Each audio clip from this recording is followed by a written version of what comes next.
Checko, Michaela, and myself are coming to you from Southern Nevada, from Las Vegas, which is the lands of the Southern Paiute people and the Western Shoshone people. And we're really happy that you all are here. We hope that you find this conversation, which is focused on the art of community and conservation, very helpful and inspiring. If you want to learn more about the cultural ties of the Avi Kwa Ame landscape, you can visit avikwame.com, and we'll put that information on the chat, which is a story map that we worked on to really like convey those cultural connections of the landscape. The video that you guys were looking at is part of a series that Checko worked on for a recent exhibition titled "The Spirit of the Land." It was an exhibition which is traveling. We had the exhibition at 3 different sites, and it's traveling now to California, and it celebrates the Avi Kwa Ame landscape. So it's reaching out the different people and different communities that may not have heard about the monument otherwise, the proposed monument. So today we have with us Checko Salgado and Michaela Whitmore. I'm gonna do a small introduction, and then we'll let them introduce themselves through their work. So Checko is a professional photographer, he's an educator, and he's an arts advocate and a conservationist, so a little bit of everything. His work really focuses on preserving the land of his home state, which is Nevada, through really organizing exhibits in cooperation with fellow artists, with conservation groups, with national agencies and elected officials. So he's really a connector in the community. He's curated exhibitions that tied to the Basin and Range National Monument campaign when it was still a campaign, the Gold Butte National Monument campaign. He's organized one that celebrates both. It was called Monuments, among others. And most recently, the Spirit of the Land exhibition, which you will learn more about. He is also currently working on a documentary called The Last Shepherd, which focuses on the Basque sheep herders at the Basin and Range National Monument. And he's doing so with Paula Jacoby Garrett and Julian Kilker, who we may have in the participants today. So shout out Paula and Julian. We also have the honor of having Michaela here. Michaela is an artist and a photojournalist, and they work through photography, sculpture, and mixed media in really translating their observations of the landscape and community, and using that imagery and that imagery and those concepts to really talk about the romanticizing the West, the queer experience, and the appreciation of the sublime. They grew up in Las Vegas, and they have a BFA in photography from the University of Nevada, Las Vegas. They also have been, their work has been showcased nationally and internationally.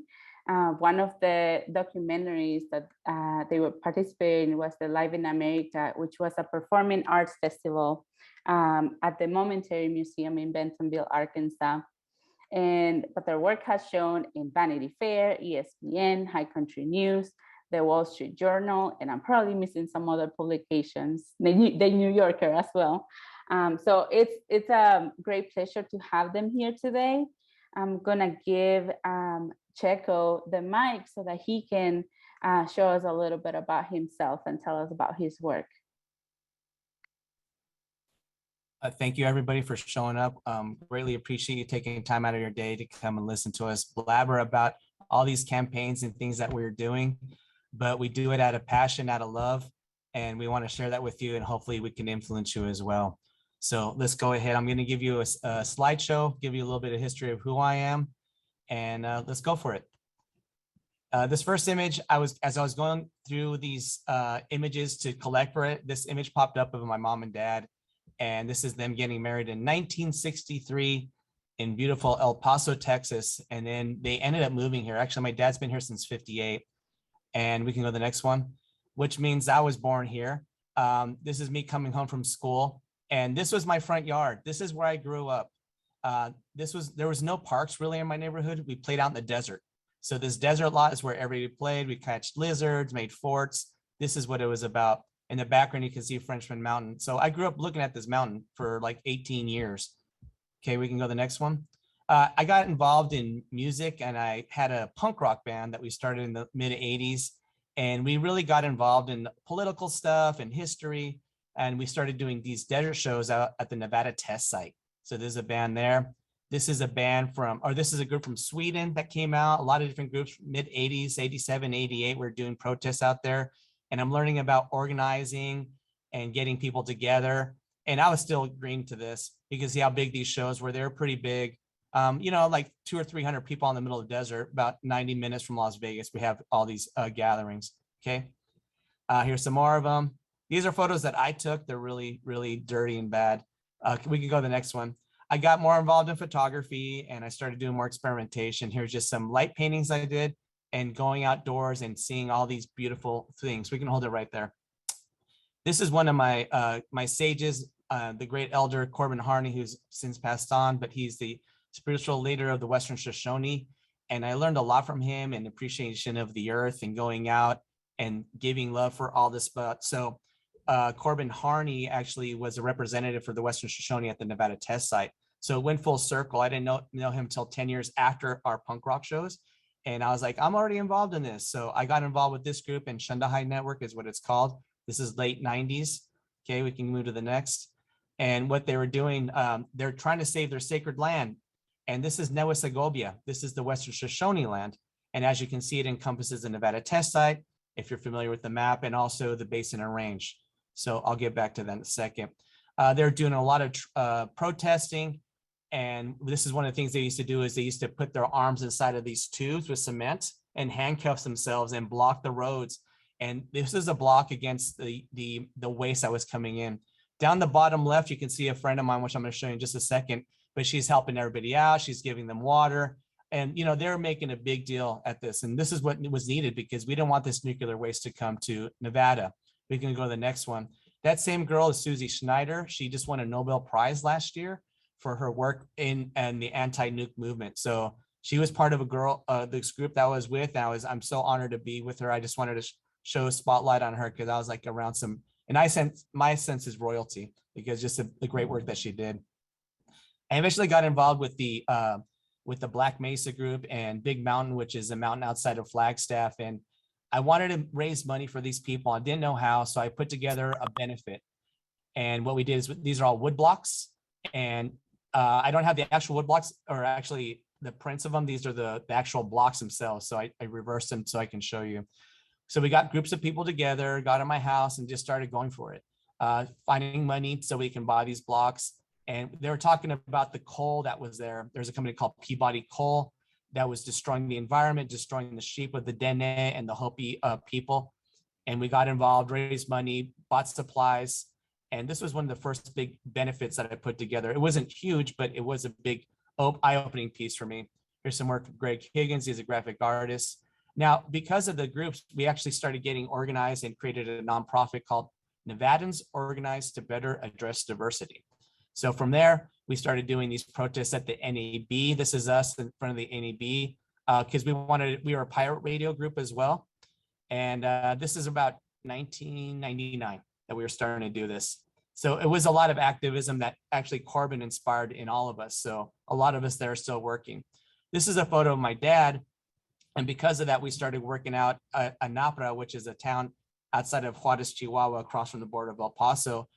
This is where a lot of the maquiladora murders were happening. We were going out there and helping these poor kids and giving them toys at first. And then my dad started giving out school supplies. So this is the thing that we started putting together and now doing benefits to raise school supplies for this. Eventually, the situation got too dangerous and we had to stop from going in that situation because it was too dangerous for anybody to cross that border. And these last images, I took a break from doing some of these, I'm going to say these art groups, and I started just shooting for myself again. So this is a shack outside of Tecopa that I started working on. This is all manual, no Photoshop, just with flashlights, tripod, very, very basic work. And then I started doing more documentation of little ghost towns outside of Nevada because I've always had that passion for it. We can go to the next one. This is in Del Mar, which is a ghost town, famous for the what is this? This is the Widowmaker Mine area. And so these are the remnants of this old town. And then I think we have one more. And then this is the other part of the town. So just spending time out there in like 20 below weather to shoot these photos, to get the North Star really nice and parts of the Milky Way. So I really have always been involved in that. I like the desolation of Nevada. And as you can see, my desert was my park, and playing that has always inspired me to preserve these areas. I think that's it. Thank you, Checko. I have had the opportunity to work with Checko for a while, and every time I have a conversation with him, I learned something interesting about him. Like, I didn't know you were in a pirate radio show. So that's amazing. And now we have Michaela Whitmore. Hi, everyone. I'm so happy to be here. And wow, I don't even know where to begin after listening to Checko. I mean, what a lifetime of beautiful work. And I'm very excited to be here. So I'm just going to talk a little bit generally about my career, and you're going to see a variety of images as I talk. Oh, 1 second. Got a tiny chihuahua in here who just wanted to say hello.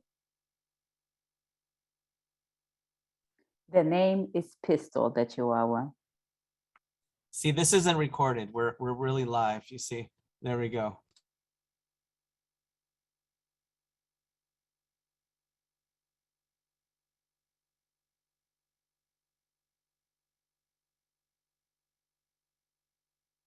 All right, here I am, much like a loving parent. This is Pistol Turkey Dinner, who accompanies me on a lot of things, so just bear with me. So hi there, my name is Michaela Whitmore. I'm an artist and photojournalist based in Las Vegas, Nevada. After graduating in 2010 with a BFA from UNLV, I worked a variety of jobs while continuing to pursue my art endeavors alongside a community of friends and people over the years that I met mostly through UNLV and the arts. And so many of them are even working on the Spirit of the Land exhibition today. So it's very interesting how all of that's connecting together. And we'll get into that in a little bit. In 2017, I started my independent photo career. My work kind of runs the gamut. I'm an artist and photojournalist, and the two are connected very much together. So everything is in camera, inspired by the landscape and experiences I have an encounter and the communities I'm with. And then I also do a lot of work for national clients that kind of run the gamut, as Berta mentioned earlier, the New Yorker, the Washington Post, Wall Street Journal. And it can go from doing food photography to being at a protest, or what I'm really passionate about is work that is in the environmental and climate sector, or specifically based in the care in regard of Las Vegas and Nevada as a whole. So throughout this whole time in my life, we can hold here for a second, thank you. I've always been connected and passionate about the landscapes, inhabitants, and well-being of the areas around me, I'd say, since like a kid. I'm a third generation Nevadan, and through my great grandfather. And from an early age, I realized that one of my favorite things about Las Vegas was leaving it, because in any given direction you go, you drive, you are surrounded by the most wild landscapes, the most beautiful landscapes, and like sometimes the most underrepresented landscapes. And as a kid, every spring break, every summer, vacation, winter, holiday, my folks, you can go to the next slide, would load me and all of my cousins up in my grandpa's powder blue truck and drive out to Gold Butte, Nevada. I'm in the blue coat with the pacifier. I think I was about 3 at the time, and gave my grandmother a fit that I was like out in the desert. She's like, what if a scorpion gets my baby? But I made it. And so at the time, my family had some claims to vermiculite out there through my grandfather. And I remember going out there, and it was the happiest time and place and area. And I never had as much time as I wanted, but I am so grateful for all the time that I even was allowed to be out there. And over the years, closer to when I got into middle school, we unfortunately lost access to those claims and the land through some of my grandfather's dealings. And I was too young just to kind of realize what a sense of loss really meant. And that was also the time I was entering middle school, which as a closeted queer kid in the 90s, woo-wee, could I have used that safe space of the desert. And I never really quite realized what a big impact that meant, because I buried it deep. And so much of my life was finding my way back and kind of gaining trust in my community. After college, it was around 2010, I graduated, and that was during the big economic collapse, especially in Las Vegas. So there wasn't really a ton of art or creative work. I, again, did a variety of jobs, but as I was doing that with my community and friends who were also in the same position, there was a need to document, and there was a need to help create these projects that they wanted to see and get out there. And a lot of the time, no one was paying attention to us or wanted to give us the time of day outside of our community, because recently Las Vegas is blowing up and becoming hugely populated. But 30 years ago, it's very much is a small town in a big city kind of thing, and it still is that way. And so in 2015, you can go ahead to the next slide. Yes, perfect.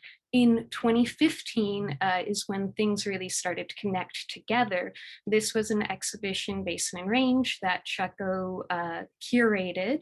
And I was one of the artists involved with it. If you want to go to the next slide, it'll show some I think I might have missed it. Oh, there we go. That's my art piece. It was family footage from Gold Butte taken in the early 90s that then I projected through optical illusions to create this fragmented memory cast. And I want to really say quickly that Checko, this will come up again, has been influential and really connected in this community as a leader and educator. And I first met him as an undergrad student in BFA. He was my manager at a camera shop. Talk about feeling dated. We sold film, and he was my first commercial photo instructor. And he always made a point that if I needed anything, or if any of his students or friends or community needed something, you ask and he'll do his best to support you if it's for the right kind of cause. And so over the years, you can go to the next slide if you like, and we'll just stay here for a moment. Through pursuing my own practice and vowing to get back into the land and understanding my own queerness, and the more I became happier after a decade of savings, research, timing, a supportive partner, I ended up getting some vacant land that was outside of Searchlight, Nevada, just around the end of 2020, amidst the pandemic and election times. So it was a very strange time, and I am not a homeowner. And so I took this kind of gamble to trust and buy this land because it was so special, and I just wanted to help preserve it from being really kind of ruined by human construction or fault, and try to work within some of those systems. And what was even more amazing about this is the land happened to neighbor with our friend and our other collaborator for the exhibition and curator, Kim Garrison Means, who is one of the driving forces behind the Mystery Ranch in art and ecological research center that's been out there since 2003. And so unrelated, no connections or conversations really happened. But as soon as I closed on that land, within a week later, I got a call from Checko, and he said, "Hey." And I said, "Hey." And he's, I need the number for Kim. She's out in Searchlight, right? And I'm like, "Yeah." "And why? What's up?" "Oh, well, you know, there's potential. There's some whispers of a monument project. Yeah, let's talk about that." And it happened to be the Avi Kwa Ame campaign. And I just said, "Oh, sure, I have that number. And by the way, do you need some help?" And 2 years later, here we are. Thank you, Michaela. I think it's so interesting how he has gone from, you being involved, you part of, one of the artists on one of the shows that was highlighted in Gold Butte, and then years later, here you are helping to curate an exhibition for another monument in Nevada, another potential monument in Nevada. And I love how that really shows how you can really nourish people and leadership to create advocates. So I want to ask both of you, to tell me about this importance of working with various communities and like bringing various networks together on these land protection campaigns and projects. Whoever wants to start. Mm-hmm. I can start. So that's a very good question, and it's a little bit overwhelming because this definitely would not be possible without the community. And I think it was a very important conversation initially between Checko, myself, and Kim, and those close around us, that if we were to take this on, it wasn't about our egos. It's not about our voices. We're just facilitators to help hopefully bring all the right voices to the table and give them an opportunity, and just to inform them about this to make their own decision, because so often than not, we don't even have the information relevant to do so. And so this is one entry point that we can kind of talk about some of the specifics, and then weave in all the communities we worked with, because this is a community collective piece that was displayed at the Marjorie Barrick Museum of Art Spirit of the Land exhibition, titled Holiday Trash, in which all the tinsel, all the ornaments, all the objects were collected on a 12-mile stretch of road called Christmas Tree Pass, which is leading up to Avi Kwa Ame, which is a sacred site to the Fort Mojave Indian tribe. And this whole area is sacred to many indigenous groups. And so since the early 1980s, there's been kind of a Western tradition and practice of going out to the area and decorating the different landscape, juniper, pinions, cactus, with holiday trash objects, whatever you can think of. Sometimes upwards of 800 trees are getting impacted. And so over the course of the year, while we were planning this exhibition, we saved a large collection of the trash when we were either taking tours. Every single artist who was involved with this project, one of the prerequisites was they had to come out to the area if they hadn't already, to be involved and really experience it. And while doing so, we kind of walked this path and cleaned up the area. This was alongside other groups like CLF and Get Outdoors Nevada, and all the generational work of the Fort Mojave tribe and everyone out there who has just been contributing, and so that right there speaks to so many elements, because we literally are trying to solve a problem but make it digestible for an audience. And it took a multitude of hands and voices and conversations, also because we're representing a sacred landscape out of disposable objects. And then that also spurred into other work. Like on the left there is my kind of art contribution to the campaign, which I'll get into a little bit later. But Checko, do you want to add to that, or did that kind of answer? Yeah, that was a big part of the answer. Yes, definitely.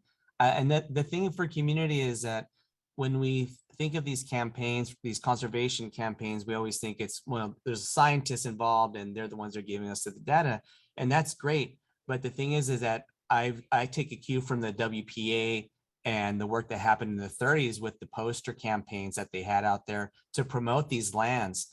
And, we do need the scientists, of course, to give us the data on this is what's happening, but it's usually the artist that holds a sign up that makes that conversation, that spreads that word. And that's the big thing for me, is that you don't have to have that science background or the academic background. You have to have a heart and passion to want to do it, because it's a lot of work and not just one person can do it. I can never take credit for any of this because we all work as a team. And if we don't work as a team, it doesn't work out at all. But you'll find that some people are very quiet.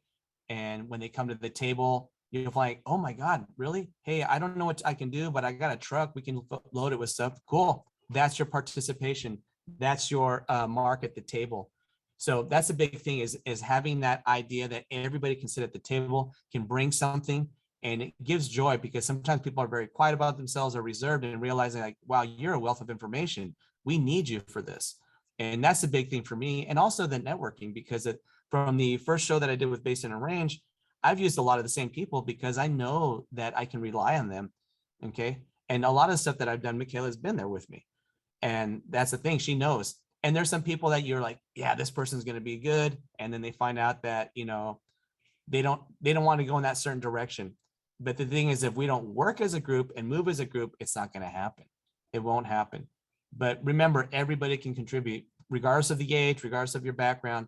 As long as you have that passion that you can do something, you will do it, and it will make it happen. And I really appreciate how the like through these art shows that highlight land protection campaigns, you bring new people to the table that wouldn't have been there otherwise, right?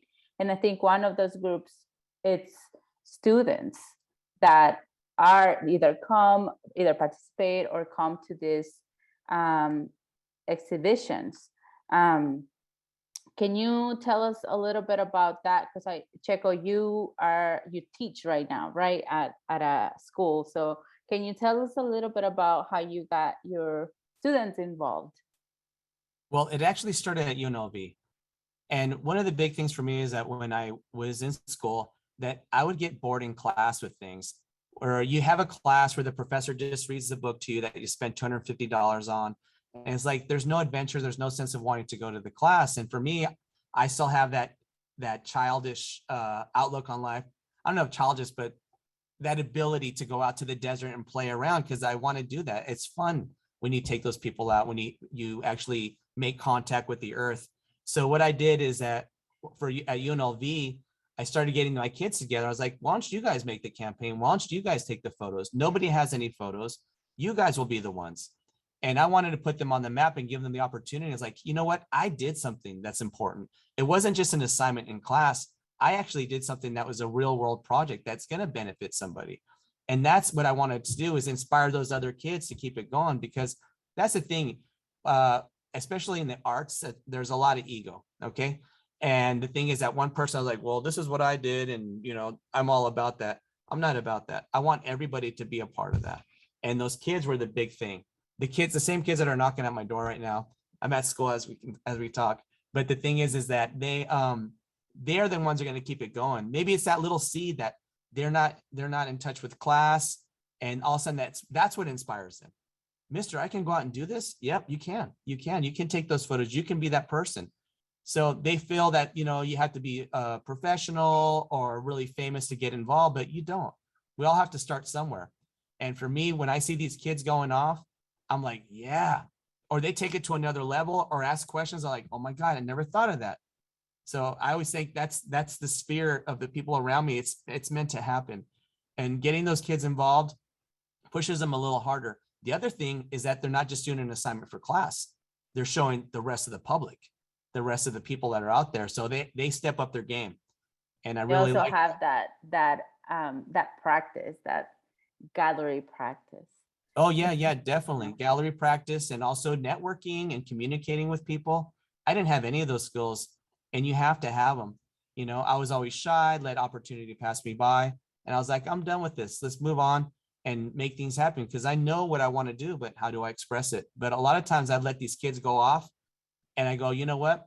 Things aren't always going to be perfect, but if you apply yourself and keep it going, that's when it's going to happen. Like, don't give up. Like, yeah, the photo didn't come out, it was blurry, but now you know what to do next time. But as Michaela was saying, the idea is to bring the people to the area.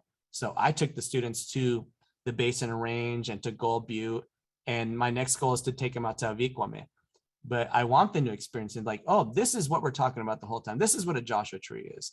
This is what this type of cactus is. This is what this type of flower is. I can actually physically see it. And that is even better. Yes. So with this, the Spirit of the Land show, and the last picture showed the 3 different posters.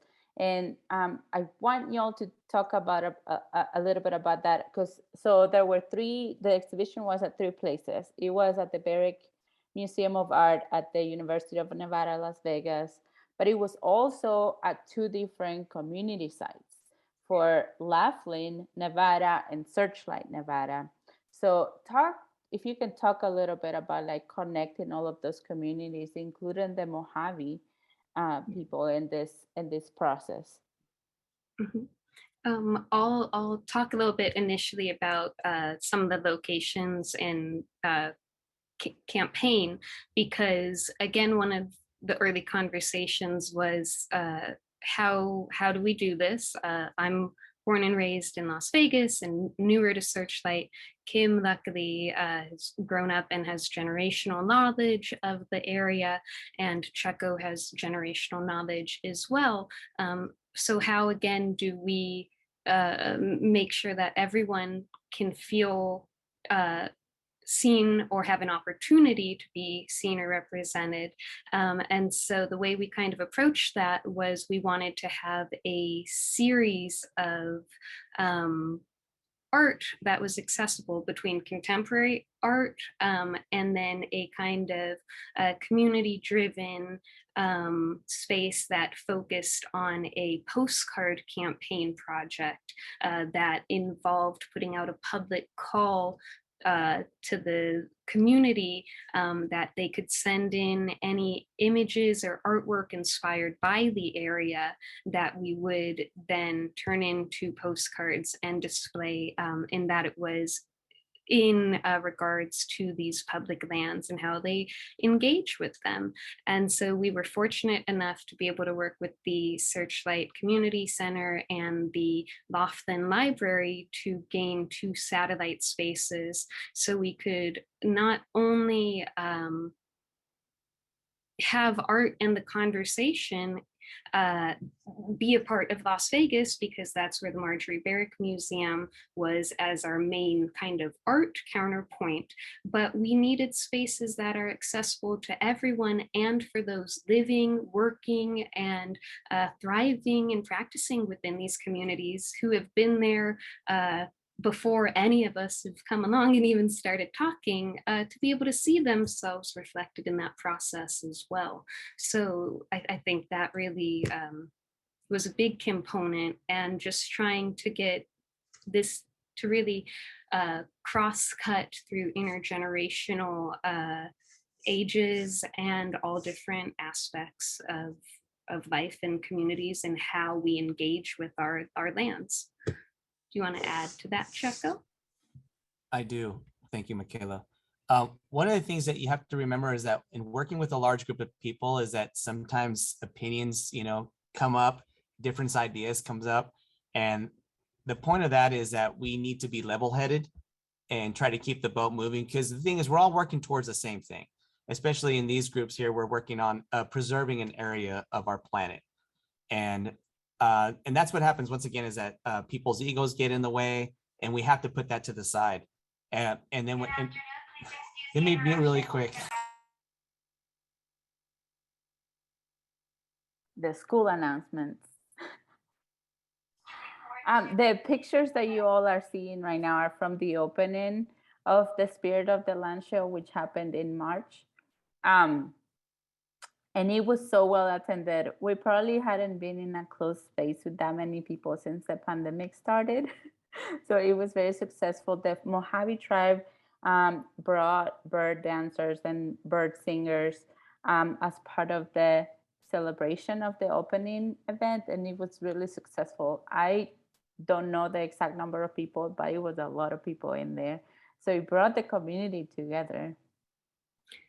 Yes, and that I definitely agree, Berta. And just to add to that, with this exhibition, that was what was really unique, because we had over 40 artists, but that contributed of all types of scientists, contemporary artists, tribal members, leaders within the environmental groups that were participating side by side with each other. And that also, I think, speaks to kind of Las Vegas and sometimes just the west of, I don't know, but like the bigger is better, that kind of mentality of like how much space is expansive. Because again, with this, we couldn't just do this with a narrow vision or one voice. So the fact that we do have a traveling art exhibition that's over 40 people that were willing to be involved and work together also speaks volumes to the excitement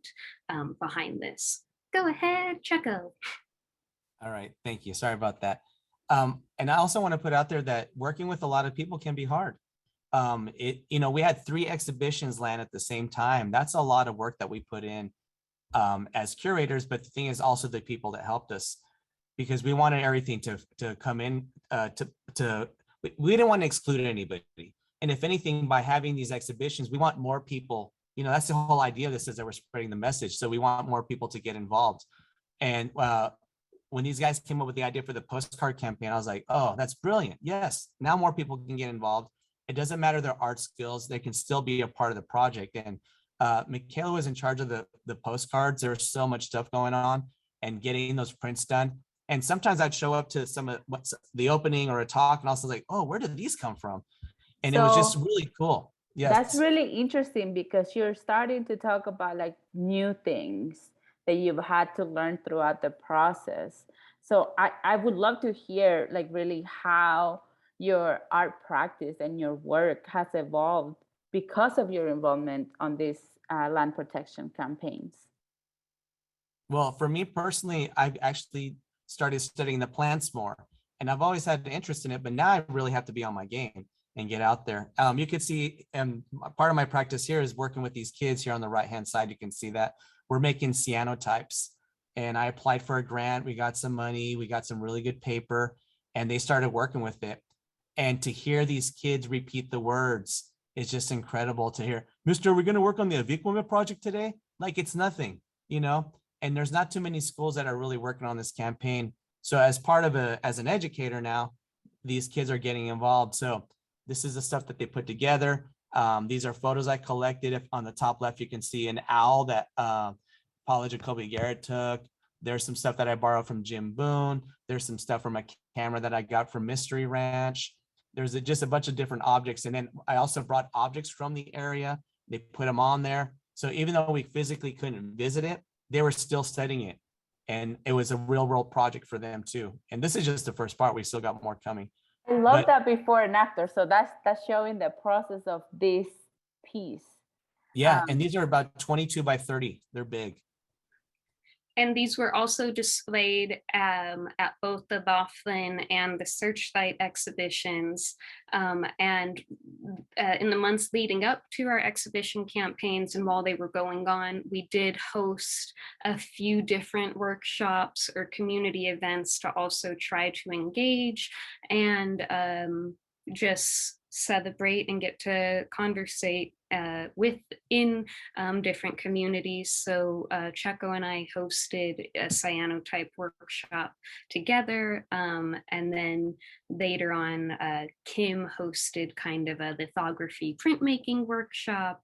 And the one thing to note too with our postcards, the other very cool element about that is at all of our locations, in addition to displaying them as artwork, we actually printed physical mailable postcards, and through Conservation Lands Foundation and the supports of some other groups, we're able to mail off those messages to different elected officials and counterparts that we thought it was important to give people that opportunity to do so, who sometimes might not have the means or might just not have a stamp or think about mailing a postcard. So that is another very cool element as well. Yes, like all of this, like really, it's not only, you're not only building advocates, but you're also giving them the tools. It's like, write what's important to you about these landscapes and like why they deserve protection, and we'll mail this to Secretary Howland for you. So I thought that was very powerful, and that was throughout the exhibitions that was available for people that would come in, but also at both the opening and the closing receptions, there was a big traffic of people writing postcards and like, you know, choosing their favorite, which one they're gonna get. Hopefully, from President Biden to Secretary Howland to the Nevada senators and representatives, hopefully they had some happy mail days where they got a few postcards from the Avi Kwa Ame landscape. So this is, I feel like we could talk forever, but we want to be mindful of the time. I want to ask one more question before we go into any questions that we may have from the participants today.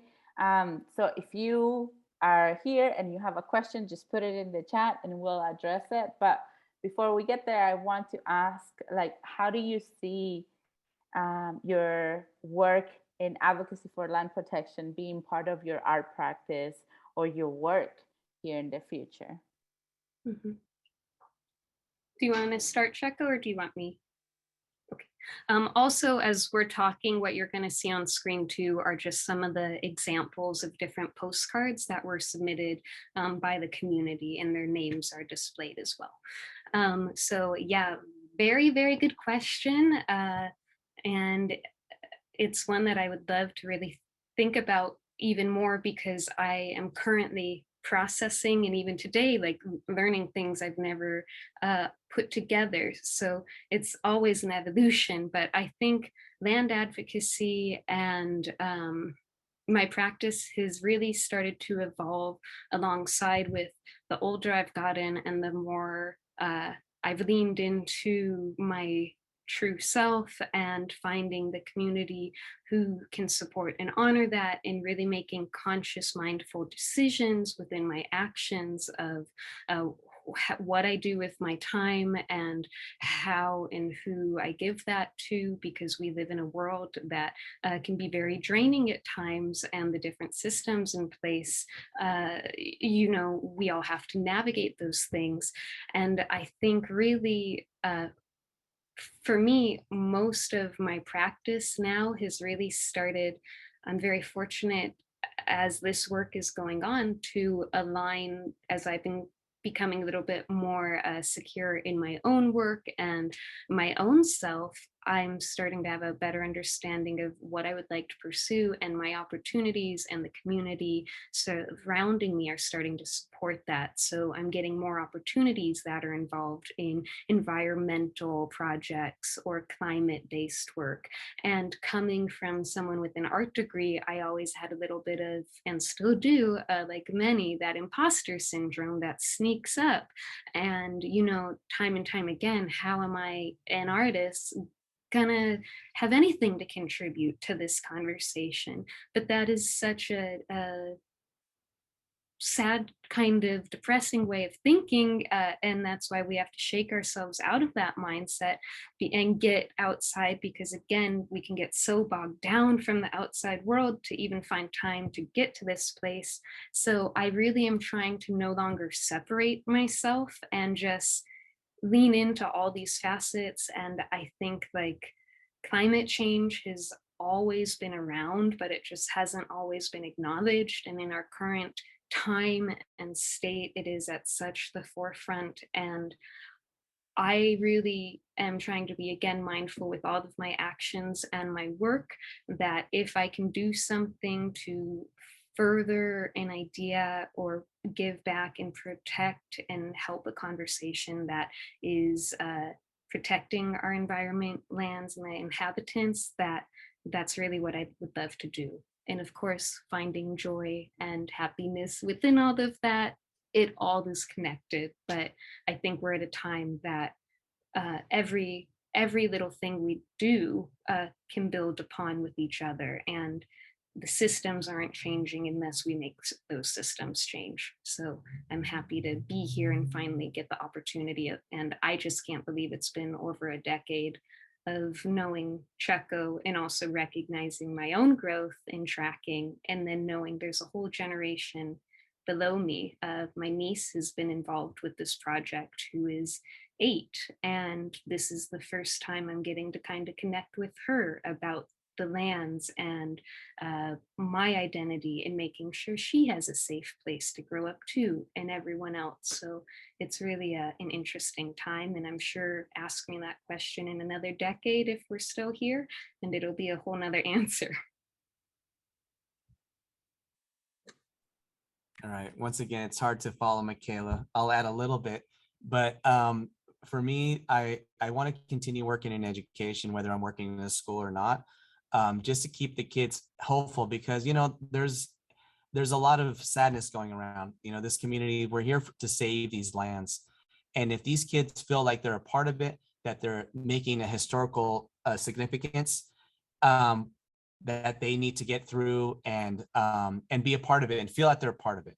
And that's where I want to leave it at, that everybody has the opportunity to do so. Come forward. Mistakes are going to happen, but, you know, give yourself that opportunity. And for one thing, always go out and like Michaela's saying, once you go out to the land, it's like you regain your energy. You're happy again. I was like, oh my God, this is what I'm doing this for. Because I think sometimes we get lost, but I hope to encourage more people to go out there. And for me, that's the monetary gain. That's the gain for me. If I can see more people get involved, or, hey, I took your idea and this is what I did with it. I was like, oh my God, that's beyond what I thought. But as long as we can, it's the main goal is the protection of our planet. And we're going to do whatever we can in our area. And I'm hoping that people in other communities take it up, do it. We can do it. We have no training. We just went for it. And I hope you guys can keep it going too. And maybe our communities can bond together and keep on working, because we only have each other. And that's the big love for that. So if there's anybody in California here, the Spirit of the Land exhibition is traveling to the Orange Coast College in Costa Mesa, and the information is right here, but we'll also send it out in the follow-up email, and you can find it at spiritoftheland.org. So we're going to go into some of the questions that we have here. So there's one question here. So if you have a question, you can raise your hand, you can put it in the chat, you can come off mute, whatever you need to do. But there's one here. It says, for Checko and Michaela, how do you overcome or deal with resistance in your community against conservation? And I think this is talking about the really like polarized views. So who wants?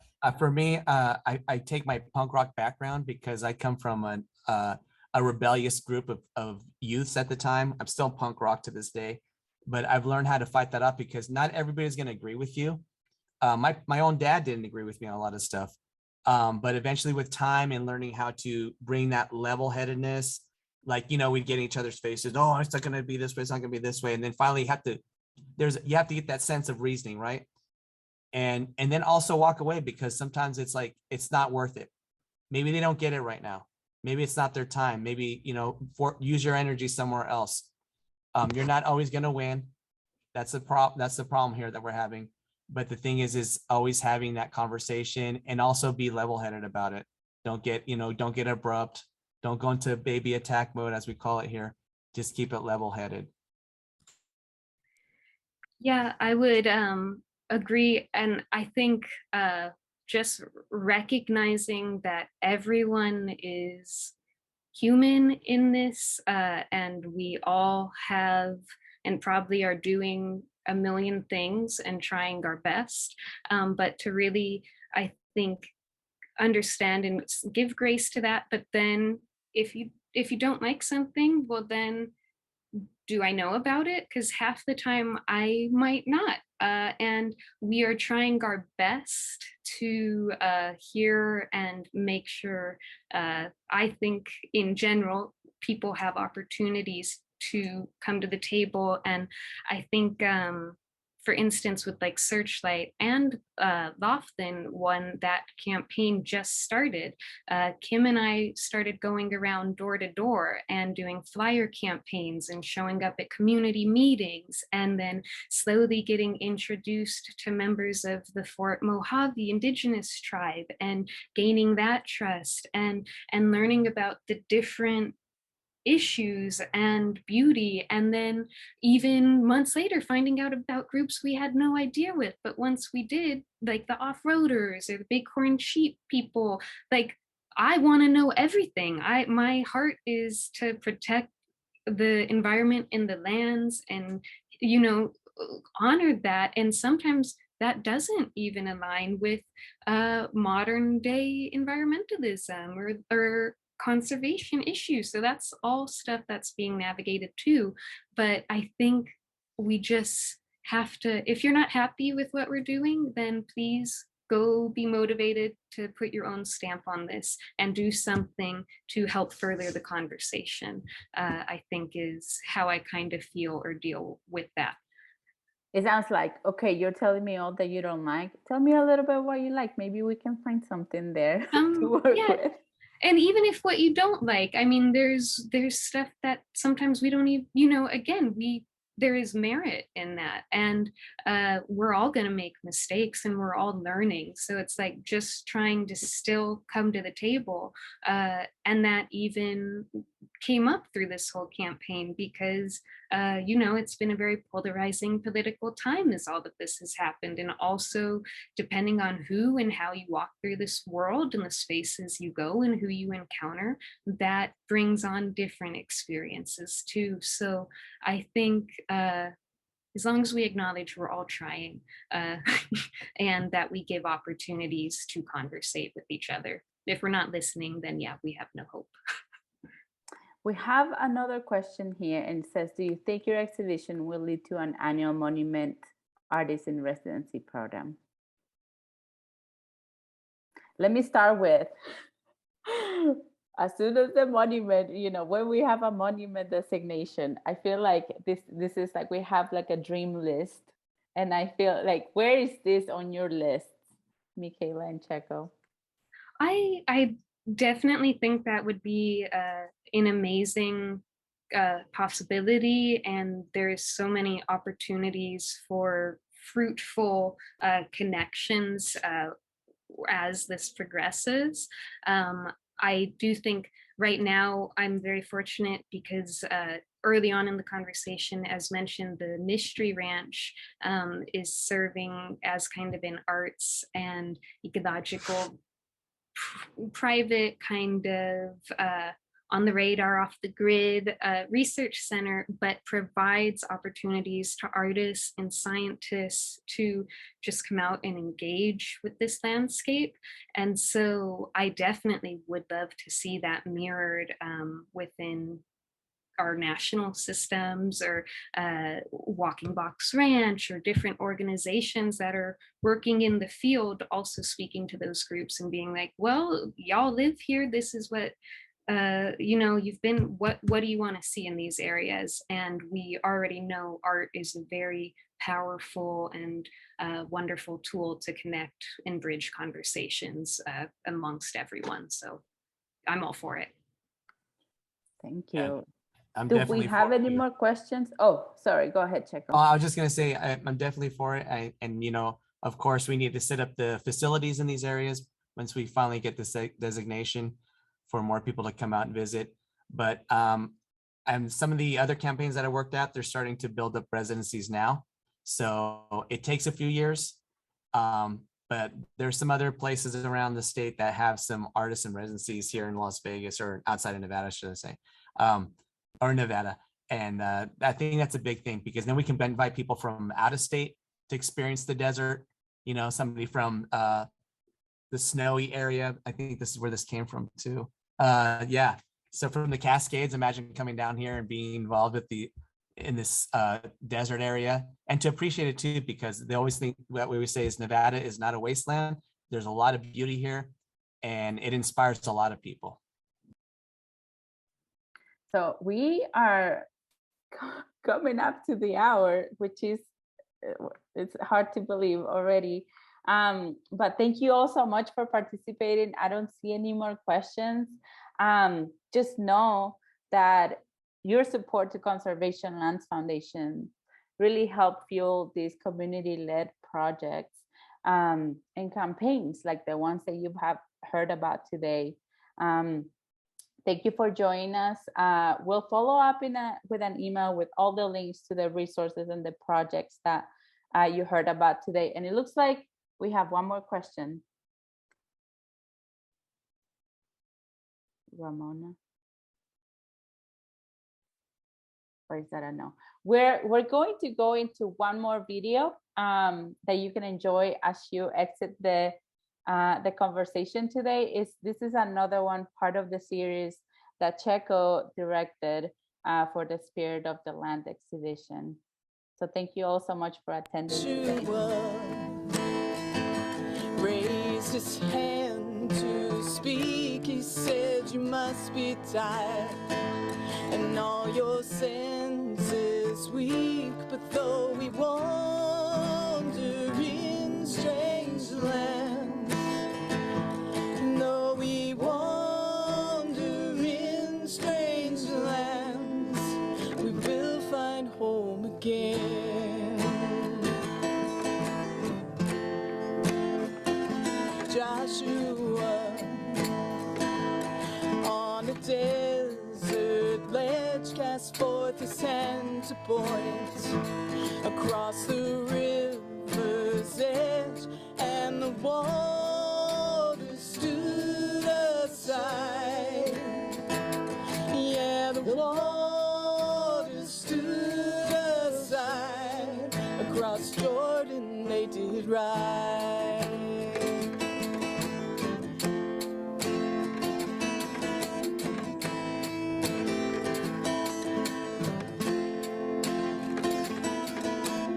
Land of milk and honey,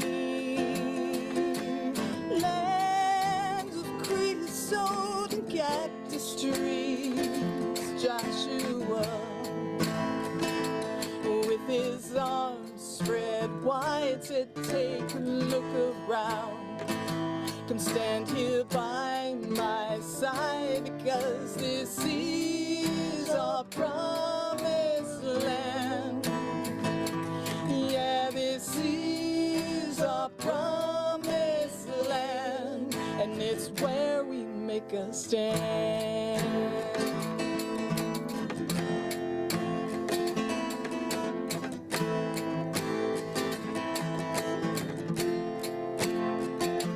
Joshua, with his arms held high, did hear the trumpet sound. He gave the battle cry, and the walls came crashing down. Yeah, the walls came crashing down, and they tumbled to the ground.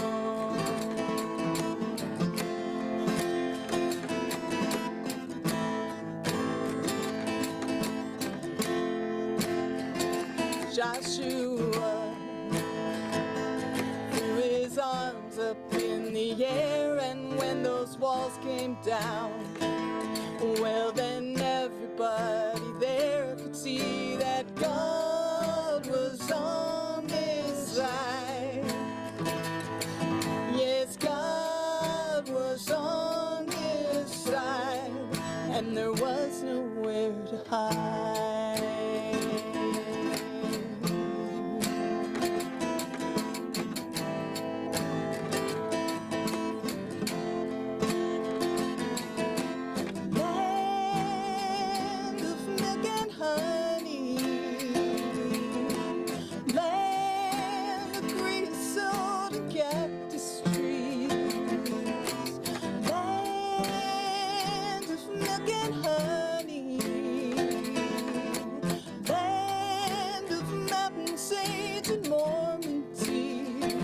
Joshua.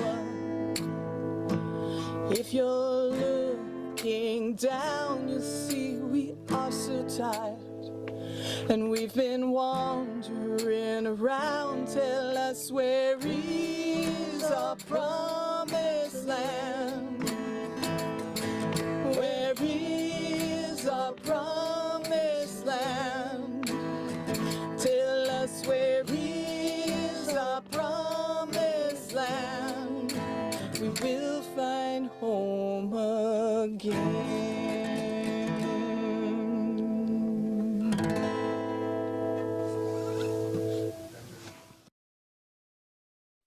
Thank you all so much and have a wonderful rest of your days.